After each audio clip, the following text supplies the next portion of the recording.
Jigs for the... But a 70 for the scout frame is the same, is it? Or that's getting extreme, but it is... Relatively speaking. There's... On the top, we got a lot more form, but we got a lot more...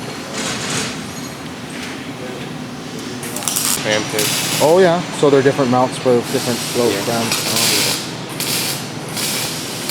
So we start in the back over here. We draw pipe, we start our battery.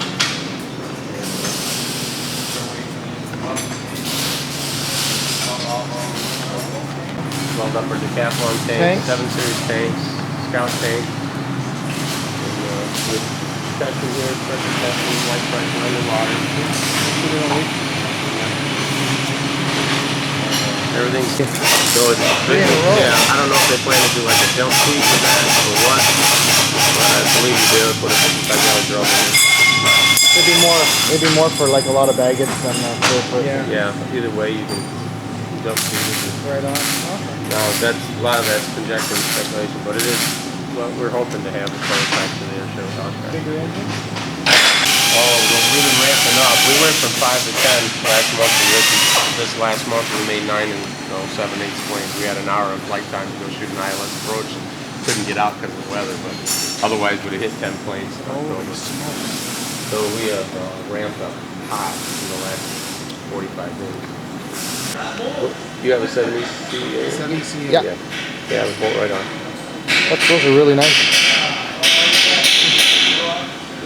So he's the first guy of the new production guarantee. What we expect out of this. Don't go like hotcakes. Oh. So, Tim, what's the difference in weight? For stick and axle nuts and spar fittings. So it's all CNC, do you like CNC machine? Yeah? CNC, 2 CNC mills, 1 CNC lathe, and same thing, we're ramping up live edge, do a lot of cross drilling and milling, and we have this. Yeah, there's a lot of stuff now you have to take it from the lathe to mill for secondary operation, and probably get new CNC. Oh, that's good. Your competitors, we don't necessarily agree with it, but that's what we know they're looking at alongside of our brochures. Yeah, exactly. So we're starting to build wings to stock to try to decrease our turnaround time, and if all goes well, then we'll have full complements of pre-built wings. And so you they can pick them out and just paint them? Pick a fuselage, pick your wings, start the paint process, build it up. So when the customer's order, they can just have it all ready to go? That makes it difficult. Our process.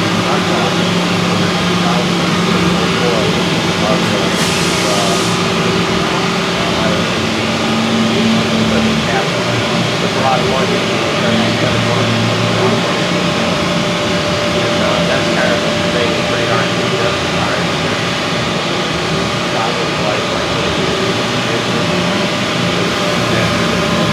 Talk to Bill. It's the product that line that we use is CPG. And I've heard him talk about some particular group in that they're using. He might be in a group.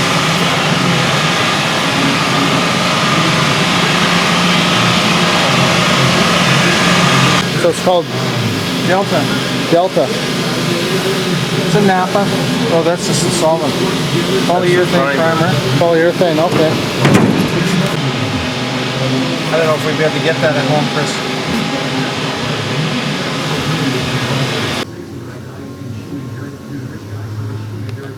California. They have to break the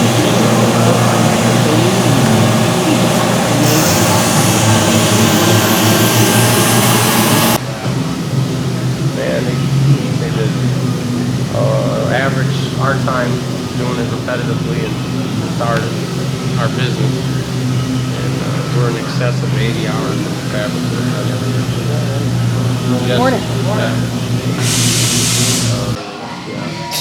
They're hanging on the wall over there now. This new machine that we're looking at right now, it's a combination laser turret punch. And we're going to have the ability to do precision holes, 1/1000th of an inch over 6 feet. And do it with a high-speed punch. It'll do 160 holes a minute. and then it'll lays the perimeter or whatever you don't have the punch for. Yeah. So we'll be running our ribs and everything on this machine, all of everything that That'll take that time. yeah, we've been outsourcing. When we talked to this guy, he already had one wing rebuilt with the wood spar. We'll fly it for a while with the wood spar, and then we'll get some other ones.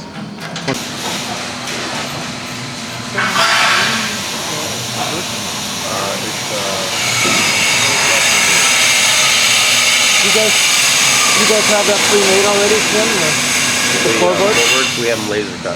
Laser cut. What would we be looking at roughly for some floorboards from you? Do you guys sell them? Yeah, oh yeah. Anything on there pretty much we have in inventory. Okay. Some of the We'll early talk to those rockers guys after stuff we don't have there. Okay. This is nice here with the...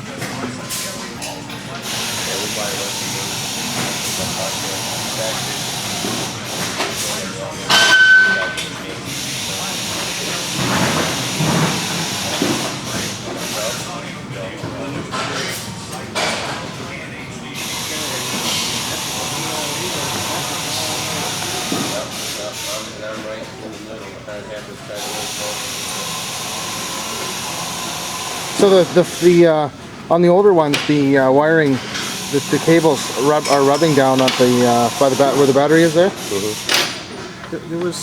We were talking to the guy, and I remember some of the old Citabrias had a rub through on the batteries with the control cables. You guys, I don't know what they did to change that, but the old ones had some of the, I don't know if it was maybe it was the rubber that actually rubbed through on the belly.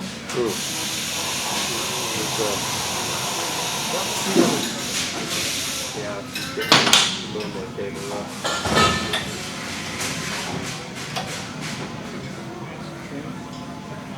This is all just Russian wood? Yeah. Finish. We will. That'll be a 4 or 12 sheet on that.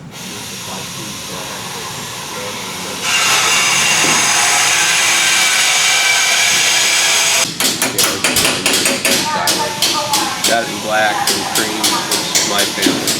Cream color. Gray, yeah, just really. Your headliners are all cream and makes it look really nice and brighter. And we're looking at control. Mine's fine, but got the piece of mine on one side, on the other side. We were talking to the park manager last night. We have to put on the car. We didn't know where we were. So we stopped off at the local water engineer just to ask directions. And we happened to be in a lighting room. And he just said that I could probably put this thing. He just said he left a month ago. I'm not quite sure what circumstances he left, but he never said and we never asked. Right. We just left it that way. But good people, a lot of knowledge. That man knew everything. Here's all the wiring coming through here for the... That's a stall warning indicator there. Is it? Chris, I just wonder if it would be worth our while to get the wiring harness, because it's totally different now. Are these pretty much all the same, or do you guys continue to move them as you go? How does it work? Does everybody just pick one and keep working on it until it's done? Well, what we do is there's two guys that do all the build. Goes down the same checklist and signs off. So each step. Gotcha. And Tony's been doing these at least 7 years, and that was kind of nice. We've got people that have been in these positions for a good long time and do all the training, and there's a lot of continuity. They know exactly what they're doing. Big safety factor. Yeah, sure. They know all the idiosyncrasies on adjustments and how to fine-tune stuff so when it comes out on the other end, somebody's not fighting it. And any possible scenarios that we'll go upstairs, he's not here, but any possible scenario like that. See, this is so nice because you got all your, everything's plug and play, you know, like there's not that much wiring though, is there? No. You just got these two wiring harnesses for the two radios we want. I don't know what this is here, that's probably your intercom, right? Your volume and stuff? Or? Yeah.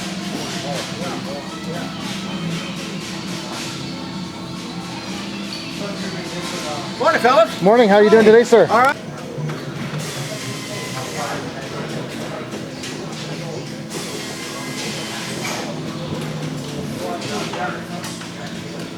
See, that's all you need for a panel.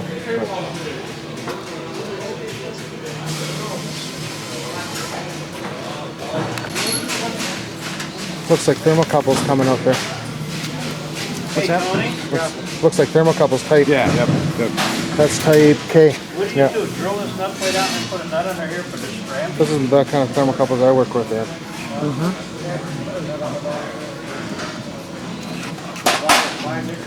Well, that's what I was wondering.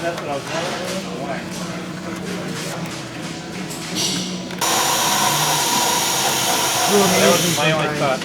Right through the floorboard. Is it two control? I mean, this has got rear heat in it. Is it? Is there two holes for rear heat? Well, there's just the one. There's just the both. Just because they're mix and match size for the floorboards. Because then it's easier, and then you're not going to run out of one or the other. You just make them both at the same time. Oh yeah, yeah.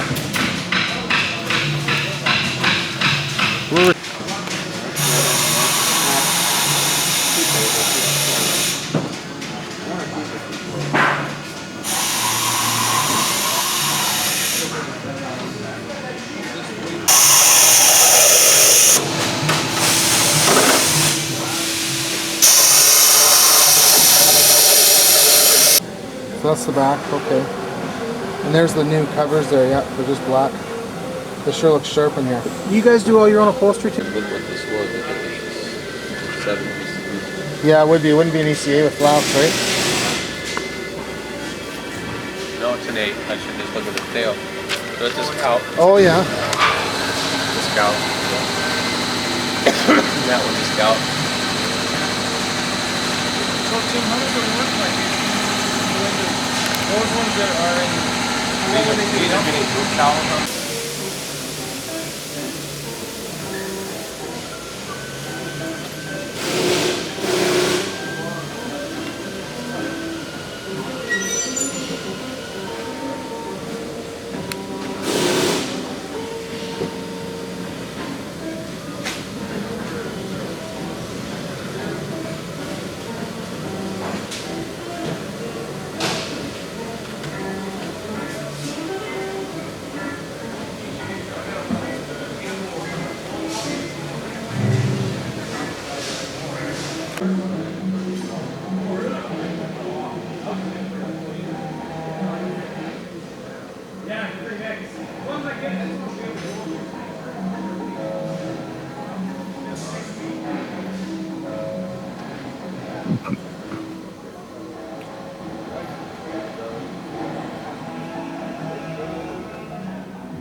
But we put our typical rebuild would be drain class, which we put it'll be 0 time and everything you get enough. When they look, you know, it'd be hard pressed to tell the difference between what we rebuilt and what we This is sure nice here with the all form fit. See that? Yep. Well, he's gonna run us up, Chris, and then he's gonna dump us. So let's gotta get back to working.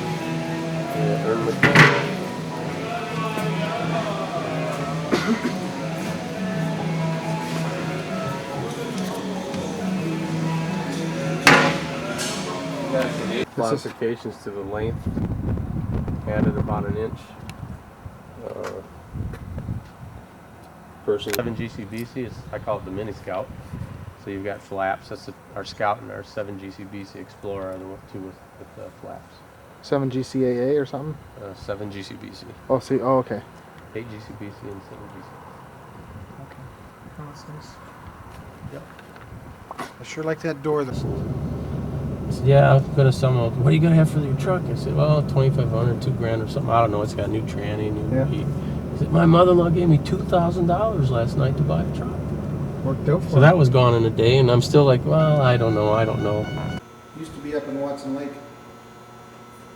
I think they've got 8,000 hours on them all right now, approximately. Holy smokes. We got about, I think, 10 of them in Australia. We just sent another one in a container about 2 weeks ago, and sent one. First one imported to Germany, and sent another one to Britain. Right, are these ones? Then a Super Cub. Have you ever flown? You've never flown a? No. 60s, 70s. Well, I think they started making them. Well, we're just here, finished up with the Champion factory after Dad spent a lot of money on parts, but they're necessary to finish the plane. Anyways, here's the facilities for American Champion. They have 3 hangars, and they do separate projects in each one. They have different stages of the assembly, starting from the welding to the paint to the finishing up. So it's quite a big facility. They have their own airport, surrounded by 360 acres of farmland, which they still use, and a paved private runway. And here's the truck and the trailer. Transportation. It's packed very well, lots of shrink wrap. And then they've got their main office with the runway just on the other side of that hangar. Over to the right is a lineup of airplanes parked that are either awaiting restoration or in the middle of it.